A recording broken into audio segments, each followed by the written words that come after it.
여름밤 고요한 들판에 따뜻한 모닥불을 피우고 앉아있다고 상상해보세요. 가벼운 바람이 신선한 풀 냄새를 실어 나르고 나뭇잎이 살랑거리는 소리가 들려오는 가운데 제가 여러분에게 삶과 우주 그리고 그 안에서 펼쳐지는 우리 모두의 놀라운 여정에 대한 거대한 이야기를 들려드리겠습니다. 이 이야기는 가장 작은 것들에서 시작됩니다. 고대 강물 속에서 서로 부딪히는 아주 작은 분자들이 바로 그 출발점입니다. 그리고 그 부딪힘은 여기 앉아서 숨을 쉬고 심장 박동을 느끼며 멀리 별들을 꿈꾸는 우리 인간으로 이어집니다. 제 생각에 삶은 우리가 알게 된 가장 놀랍고 신비로운 현상 중 하나입니다. 이 우주는 상상할 수 있는 거의 모든 것을 만들어낼 수 있는 능력을 가진 것 같습니다. 햇살 아래 피어나는 꽃부터 자신의 존재를 생각할 수 있는 복잡한 몇 가지 말입니다. 그런데도 가장 놀라운 점은 우리가 우주가 어떻게 시작되었는지에 대해 수십억 년 전부터 많은 것을 알아냈다는 사실입니다. 무한한 공허 속에서 거대한 폭발 소리처럼 울려 퍼진 빅뱅이 공간과 시간 그리고 주변의 모든 것을 만들어냈습니다. 하지만 우리는 여전히 삶이 실제로 어떻게 시작되었는지 완전히 이해하지 못하고 있습니다. 수십억 년 전 우주는 에너지와 기본 입자의 혼돈의 바다였습니다. 그리고 그 혼돈 속에서 삶은 갑작스러운 기적처럼 나타났습니다. 과학이 제시하는 가장 합리적인 설명은 그리고 저는 그렇게 믿습니다. 지구상의 모든 생명체가 우주의 즐거운 우연이고 멋진 우연의 결과물일 뿐이라는 것입니다. 이렇게 생각해 보세요. 태초의 따뜻한 바다에서 어린 태양빛 아래 반짝이는 물속에 수백만 개의 단순한 유기 분자들이 떠다니고 있었습니다. 그들은 해변의 모래알이 파도에 휩쓸리듯 무작위로 서로 부딪혔습니다. 부딪히고 결합하고 다시 흩어지기를 수백만 년 동안 참을성 있게 반복했습니다. 그러던 어느 날 아주 드문 행운의 순간에 스스로를 복제할 수 있는 특별한 분자가 형성되었습니다. 자신을 작은 복사본으로 만드는 그 분자가 바로 모든 것의 시작이었습니다. 그 자가 복제 분자에서 진화 과정이 천천히 시작되었습니다. 시간 속을 굽이굽이 흐르는 긴 강처럼 수많은 세대를 거치며 조금씩 변형되었습니다. 가장 단순한 생물은 박테리아로 발전하고 다시 조류와 물고기 포유류 그리고 마침내 밤하늘에 반짝이는 별들을 바라볼 수 있는 눈을 가진 인간인 우리로 이어졌습니다. 지구상에 놀라울 정도로 다양한 생명체들 열대우림 속에서 메아리치는 새소리와 거대한 고래가 헤엄치는 깊은 바다까지 모두 적절한 조건에 놓인 물질이 충분한 시간을 가지면 자연스럽게 생겨나는 결과물인 것 같습니다. 저는 삶이 우주 곳곳에서 꽤 흔할 것이라고 믿습니다. 우리가 아직 보지 못한 먼 행성들에도 퍼져 있을 것입니다. 하지만 그것은 또 다른 약속과 신비로 가득한 이야기입니다. 생명이 형성되고 발전하면서 그것은 단순히 존재하는 데 그치지 않고 자신을 키워낸 행성을 완전히 바꿔놓았습니다. 4억 5천만 년 전의 지구를 상상해 보세요. 뜨거운 암석 덩어리에 도끼가 가득한 두꺼운 대기가 둘러싸고 있었습니다. 그러던 중 아주 작은 생물들이 공기를 바꾸기 시작했습니다. 산소를 만들어내고 비옥한 토양을 쌓아가며 행성의 구조 자체를 변화시켰습니다. 고대의 숲이 자라나고 강이 굽이치며 푸른 바다가 형성되었습니다. 모두 생명의 힘 덕분이었습니다. 그 긴 여정 끝에 인류인 우리가 등장했습니다. 우주의 책에 새로운 장이 열린 것입니다. 하지만 이 이야기를 들은 많은 사람들이 혼란스럽고 고민에 빠지는 한 가지가 있습니다. 이렇게 놀라운 일련의 사건들이 어떻게 단순한 우연에 불과할 수 있단 말인가요? 너무 완벽하고 복잡해서 우연이라고 하기에는 어렵습니다. 많은 사람들은 더 높은 권능을 가진 존재나 위대한 설계자가 모든 것을 배치했다고 생각합니다. 자연의 법칙을 세워 우리의 우주가 존재하게 하고 우리가 이 행성 표면에서 살 수 있게 만들었다고 말입니다. 삶은 우연의 일치일 뿐이라는 것이 너무 믿기 어렵습니다. 생각해 보세요. 지구는 태양으로부터 정확한 거리에 위치해 있습니다. 너무 가까워서 물이 끓어오르며 모든 것이 불타는 사막이 되지도 않고 너무 멀어서 모든 것이 차가운 어둠 속에 얼어붙지도 않습니다. 액체 상태의 물이 강과 호수 바다를 이루어 생명을 키울 수 있을 만큼 적당합니다. 우리의 태양은 적절한 크기를 가지고 안정적으로 핵융합 불꽃을 태우며 수십억 년 동안 지속될 수 있습니다. 단세포 생물에서 복잡한 문명으로 생명이 진화할 시간을 제공합니다. 태양계에는 생명에 필요한 요소들이 흩어져 있습니다. 탄소, 수소, 산소, 질소 같은 원소들은 고대 별들의 뜨거운 핵에서 태어났습니다. 그리고 그 오래된 별들은 빅뱅에서 나온 입자 바다에서 10억 분의 1 정도의 아주 작은 불균형 덕분에 존재할 수 있었습니다. 모든 것을 무에서 만들어낸 그 울려 퍼지는 폭발 덕분입니다. 그래서 모든 이 행운을 배치한 위대한 설계자가 있는 걸까요? 제 생각에는 꼭 그렇지만은 않습니다. 다른 관점에서 보세요. 우주의 거대함에 마음이 떨릴 정도로요. 바깥에 수많은 다른 우주들이 있다고 가정해 보세요. 각각의 우주가 별도의 빅뱅에서 태어나 서로 다른 물리 법칙과 조건을 가집니다. 어떤 우주에서는 중력이 너무 약하거나 강해서 별이나 행성이 형성되지 않아 생명이 존재할 수 없습니다. 다른 우주에서는 수소가 융합되어 별을 만들지 못해 빛도 에너지도 없고 다시 생명이 없습니다. 우주가 생겨났다 사라지며 아무것도 남기지 않는 이유는 무수히 많습니다. 텅 빈 차갑고 고요한 공간뿐입니다. 그러니 우리가 완벽한 우주에서 완벽한 태양 주위를 돌며 완벽한 행성에 있다는 사실에 너무 놀라지 마세요. 그런 곳만이 우리 같은 생명이 존재하고 자신의 존재를 인식할 수 있는 곳이기 때문입니다. 우리는 우아하고 놀라운 메커니즘의 산물입니다.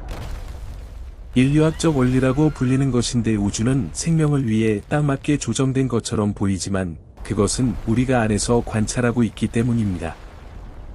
이 발견은 물리학이 우리에게 줄 수 있는 것의 시작일 뿐입니다. 그것은 인류의 먼 미래와 궁극적으로 우주의 운명을 이해하는 문을 열어줍니다. 끝없는 가능성을 생각하면 가슴이 두근거리는 영감을 주는 여정입니다. 우주학을 사랑하는 이유 중 하나는 그것이 거대한 은하 네트워크의 기원을 말해주는 데 그치지 않고 우주와 우리를 기다리는 미래를 드러내기 때문입니다. 수백 수천억 년을 내다볼 수 있는 최초의 세대에 속해 있다는 것은 정말 흥미롭습니다. 강력한 수학 모델과 망원경 덕분에 시간의 끝까지 볼 수 있습니다. 제가 보는 것은 우리가 사는 우주의 미래뿐만 아니라 인류가 직면할 거대한 도전들입니다. 결국 우리는 우리를 낳은 거대한 우주에 비하면 아주 작은 생물일 뿐입니다. 수백억 개의 은하가 있고 각 은하에는 수십억 개의 별이 있으며 그 주위에는 셀 수 없는 행성들이 있습니다. 숲이 살랑거리고 바다가 속삭이며 도시가 활기찬 푸른 지구조차 지금처럼 영원한 푸른 낙원은 아닐 것입니다. 그 끊임없는 변화에 마음속으로 박수를 보내세요. 우리 행성의 대륙들은 지질학적 체스판 위의 거대한 조각들처럼 매년 몇 센티미터씩 천천히 이동하고 있습니다. 시간을 빨리 감으면 더 빨라 보입니다. 7,500만 년 후에는 남극쪽으로 모여 새로운 초대륙을 형성할 것입니다. 아마도 해양 흐름과 기후 그리고 모든 생명 형태를 바꿀 것입니다. 그때 지구가 생명에 적합할지 아무도 확실히 알 수 없습니다. 거센 폭풍과 화산 폭발 그리고 녹아내리는 빙하가 있을 수 있습니다. 하지만 슬픈 사실은 인류가 그걸 볼 만큼 오래 존재하지 않을 가능성이 큽니다. 우리는 그 전에 스스로를 파괴할 수 있습니다. 가까운 미래를 보면 우주는 위험으로 가득합니다. 우리 태양계 동네를 상상해 보세요. 4억 5천만 년 전 행성이 만들어질 때 남은 먼지와 가스가 부딪혀 형성된 수십억 개의 고대 소행성들로 흩어져 있습니다. 그중 하나가 지구에 충돌할 가능성은 헐리우드 영화 속 폭발음과 연기뿐만이 아닙니다. 실제 위협으로 공기를 떨게 합니다. 우리는 그 위험한 녀석들 중 일부의 이름을 붙였습니다. 그 중 하나가 아포피스입니다. 고대 이집트의 어둠과 파괴의 신에서 따온 이름으로 혼돈의 무서운 이미지를 불러일으킵니다. 아포피스는 2004년에 발견되었고 100층짜리 마철루만큼 크며 무게는 약 2천만 톤입니다. 떨어지면 도시를 짓눌러 버릴 수 있습니다. 시속 28,000마일로 공간을 가르며 날아갑니다. 바람을 가르는 총알보다 10배 빠르고 지구상의 모든 핵무기를 합친 것보다 가까운 에너지를 지닙니다. 진짜 우주 폭탄입니다. 우리는 대략적인 궤도를 알지만 정확한 경로는 여전히 미스터리입니다. 떠도는 유령처럼요. 2029년 4월 13일에 이 거대한 바위는 지구를 단 23,000마일 떨어져 스쳐 지나갈 수 있습니다. 정지궤도 위성을 지나칠 만큼 가까워서 지구상의 모든 사람이 숨을 죽이고 하늘을 올려다보며 심장이 쿵쾅거릴 것입니다. 다행히 실제 충돌 확률은 아주 작습니다. 하지만 더 큰 문제는 바깥에 또 다른 바위들이 있다는 것입니다. 수천 개의 정말 큰 소행성들이 있고 일부는 길이가 10km를 넘습니다. 맨해튼 섬의 마철루와 번화한 거리 크기입니다. 그런 크기의 소행성은 1억 년에 한 번 정도 지구에 충돌합니다. 마지막은 6,500만 년 전이었고 공룡을 멸종시킨 장본인일 가능성이 큽니다. 울창한 숲을 울리는 거대한 포유를 가진 그 생물들을요. 다음이 언제 올지 모르지만 충분히 크다면 지구를 완전히 소독할 수 있습니다. 50억 년 동안 이어진 생명의 생생한 이야기를 끝내버릴 수 있습니다. 먼지와 불 그리고 침묵이 뒤덮입니다. 하지만 그런 자연 재앙을 피한다 해도 거대한 운석 구덩이를 스치는 바람 소리와 함께 우리는 스스로를 쉽게 파괴할 수 있습니다. 지난 1만 년 동안 인류는 어두운 동굴의 깜빡이는 모닥불에서부터 불빛이 반짝이는 도시와 거리를 질주하는 차량까지 행성을 지배하게 되었습니다. 우리는 때때로 스스로를 진화의 정점이고 가장 큰 보상이라고 생각할 만큼 성공했습니다. 하지만 저는 지능이 멜로디가 흐르는 음악과 생생한 회화 그리고 감동적인 이야기를 만들어내는 그 지능이 종의 생존을 위한 절대적인 이점은 아니라고 믿습니다. 복잡한 지능 없이도 산과 얼음과 끓는 온도에 적응하며 30억 년 이상 버텨온 튼튼한 작은 박테리아들이 있습니다. 우리의 지능은 적어도 기술로 이어졌습니다. 똑똑한 기계와 연기가 나는 공장 그리고 안타깝게도 스스로를 쓸어버릴 수 있는 많은 방법들입니다. 가장 명확한 위협은 핵무기입니다. 귀를 찢는 폭발음과 태양을 가리는 검은 버설 구름입니다. 한 해 전쟁 발발 위험이 100만 분의 1에 불과하다 해도 10만 년 동안 이어지면 재앙 확률은 10분의 1로 줄어듭니다. 등골이 오싹해지는 숫자입니다. 개인적으로 저는 이것조차 너무 낙관적이라고 걱정합니다. 우리는 차가운 금속과 빨간 버튼으로 그런 파괴 무기를 만들 만큼 똑똑하지만 그것을 사용하지 않을 만큼 현명할까요? 시간은 앞으로 나아가며 우주는 우리 도움 없이도 지구를 파괴할 수 있는 더 강력한 놀라움을 준비하고 있습니다. 우주는 별이 반짝이는 가스 구름 속에서 태어나 밝게 타올랐다 꺼지는 고대의 리듬을 계속합니다. 은하에 수백억 개의 별이 있으니 50년에 한 번 정도 초신성이 폭발합니다. 우주 영원에 비하면 짧은 순간이지만 은하 전체를 거대한 서치라이트처럼 밝힙니다. 가까운 초신성이 지구를 망가뜨릴 가능성을 상상해보세요. 에너지 폭풍처럼 퍼지는 방사선으로요. 특별히 위험한 초신성 유형은 1967년 우연히 발견되었습니다. 냉전 정점에서 미국 군사위성이 감마선 폭발을 감지했습니다. 가장 위험한 방사선으로 살아있는 세포를 찢어버릴 수 있고 원자폭탄의 신호였습니다.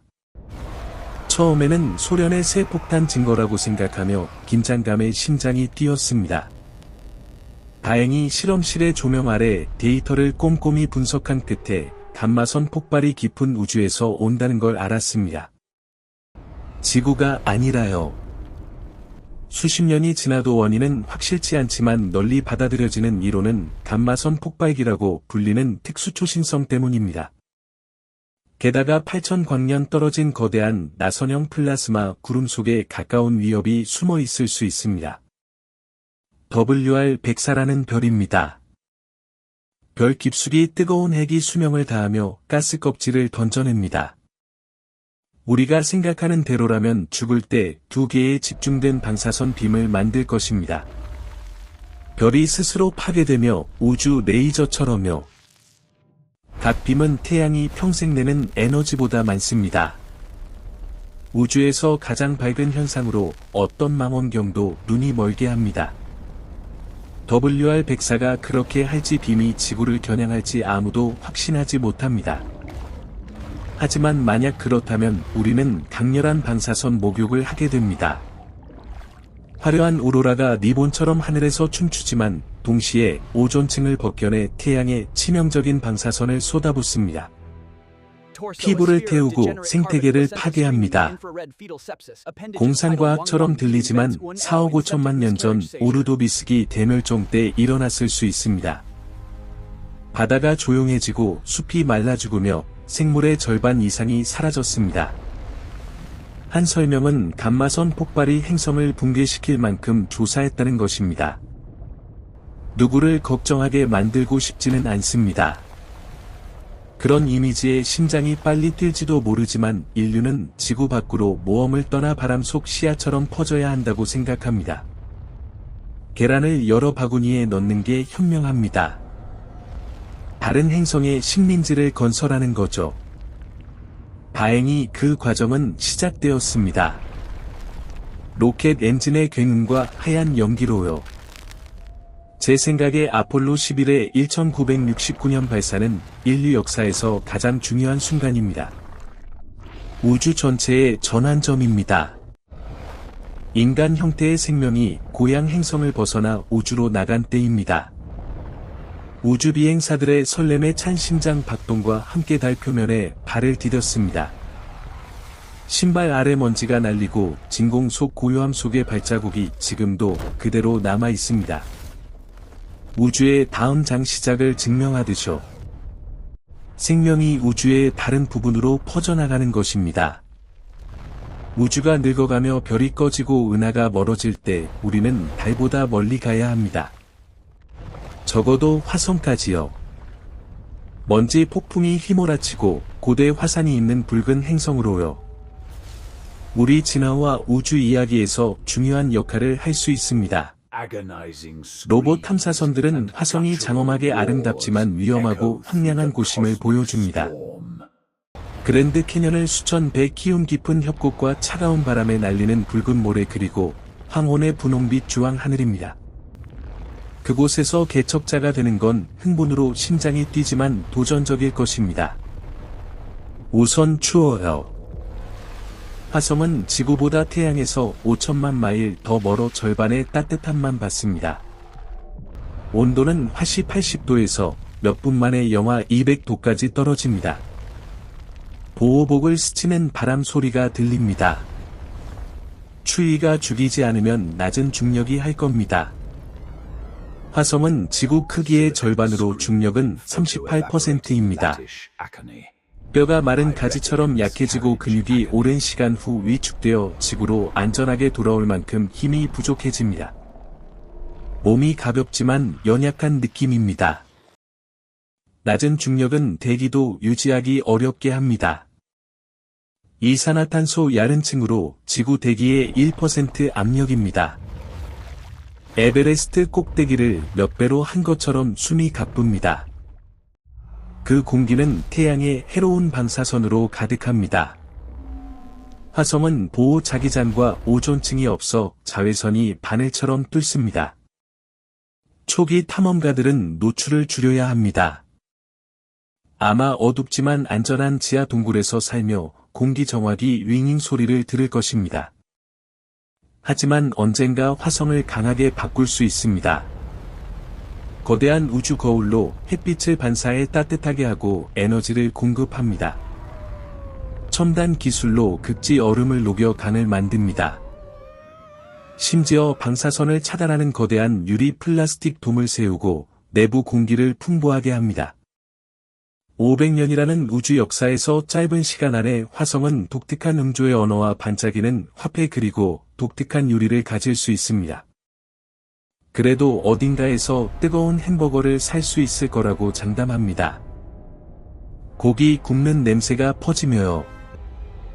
하지만 우주가 멀리서 별 폭발 소리를 내며 늙어갈 때 그런 진보는 인류의 장기 생존을 보장하기에 충분하지 않습니다.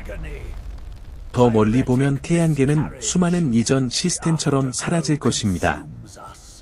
지금 태양은 수명 중간에 있으며 10억 년마다 6%씩 점점 뜨거워집니다.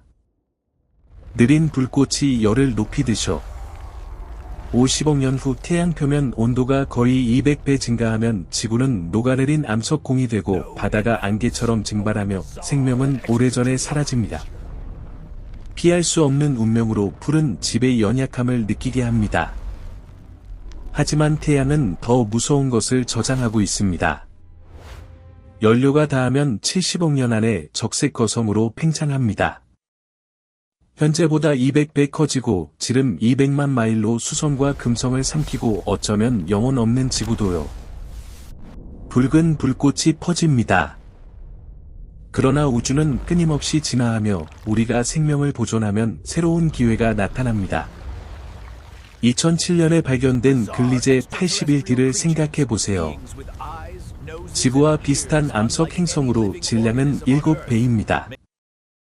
더 작은 적색 외성이지만 액체 물이 있을 거리에 있습니다. 아마 붉은 빛 아래 반짝이는 바다가 있을 것입니다. 그 또는 비슷한 세계가 새로운 집이 될 수 있습니다. 우주 어둠에 맞서는 두 번째 성역이요. 문제는 거리가 20광년을 넘습니다. 120조 마일입니다. 숨이 멎을 듯한 거리입니다. 상상력을 발휘해보세요. 인류가 만든 가장 빠른 우주선 보이저 1이 1977년에 발사되었습니다.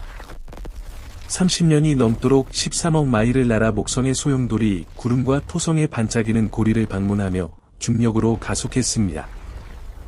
보이저는 초속 11m로 시속 39,000마일입니다. 지구를 1시간에 한 바퀴 반 돌 정도입니다. 이 속도로 글리제에 가려면 35만 년이 걸립니다. 우주 어둠 속에서 세대가 이어집니다. 저는 우리가 변화하는 우주의 오랜 부분이 될 기회가 있다고 믿습니다. 경이로운 탐험을 위해요. 하지만 대규모 새 기술과 진지한 공학이 필요합니다. 많은 우주학자들은 인류가 늙어가는 우주에서 생존하려면 다른 항성계로 가는 우주선이 필요하다고 믿습니다. 엔지니어들은 원리를 생각합니다. 원자력이나 반물질 에너지로 엄청난 힘을 내는 우주선이나 레이저로 미는 광범위입니다. 도전은 기술뿐 아니라 재정입니다. 막대한 비용이고 사회는 결과를 보지 못해 보답이 적습니다. 역사상 가장 위대한 관대함이거나 승객이 후원할 것입니다. 두 번째 문제는 보리저보다 11,000배 빠른 속도 초속 11,000m라도 가장 가까운 항성계까지 73년 걸립니다. 우주에서 한 세대를 산다는 뜻으로 윤리적으로 신중히 고려해야 합니다. 수명을 연장하지 않는 한요. 그 과정은 이미 시작되었습니다. 제 개인 경험으로 근육은 더 이상 움직이지 않지만 눈과 뇌는 날카롭습니다. 기술이 키보드 클릭 소리로 이동과 소통을 돕습니다. 미래에는 기술이 더 많은 것을 할 것입니다. 1000년 안에 전례 없는 신체 변화가 있을 것입니다. 유전자 공학으로 높은 수명과 더 날카로운 지능 그리고 방사선을 막는 자연 갑옷 같은 피부와 유독 가스를 호흡하며 감염을 막는 몸을 만듭니다. 우리는 합성 DNA로 설계된 인공 생명 형태도 만들 수 있습니다. 그런 진보는 혹독한 긴 여정을 견디게 합니다. 저는 후손들이 은하 곳곳 다른 별 주위 행성에 퍼져 미개척 태양계에 생물 화물을 나르는 모습을 상상합니다. 우주선은 분리되어 우리가 시작한 살아있는 공동체를 전파하도록 설계됩니다. 항성 간 여행 중에 우리는 자연의 가장 깊은 비밀을 풀 것입니다. 가장 큰 희망은 우주가 어떻게 끝나는지 알아내고 왜 존재하는지 그 미스터리를 푸는 것입니다. 저는 일본에서 강의할 때 우주 종말 얘기를 피하라는 요청을 받았습니다. 주식시장에 영향을 줄까 봐요. 재미있지만 깊이가 있습니다. 저는 우주가 끝나는지 언제인지 모릅니다. 하지만 13.7억 년 된 우주는 아직 젊습니다. 가장 이른 종말은 30억 년 후입니다. 태양이 죽어도 새 별이 가스 구름에서 태어나 제 친구처럼 원자로 행성을 만듭니다. 어쩌면 우리는 외계 생태계의 일부일 수 있습니다. 우리는 자신을 만든 입자를 잠시 관리할 뿐입니다. 그것들은 광대한 우주에서 계속됩니다. 중력은 빅뱅부터 은하사슬을 계속 형성합니다. 슈퍼컴퓨터로 은하가 서로 끌려 천천히 충돌하는 것을 시뮬레이션합니다. 우리 은하가 안드로메다와 30억 년 안에 합쳐집니다. 충돌은 20억 년 걸리고 우주 곳곳에서 은하단이 충돌하며 재구성됩니다. 조억 개의 별이 중력이 조종하는 우주시계 아래 춤을 춥니다.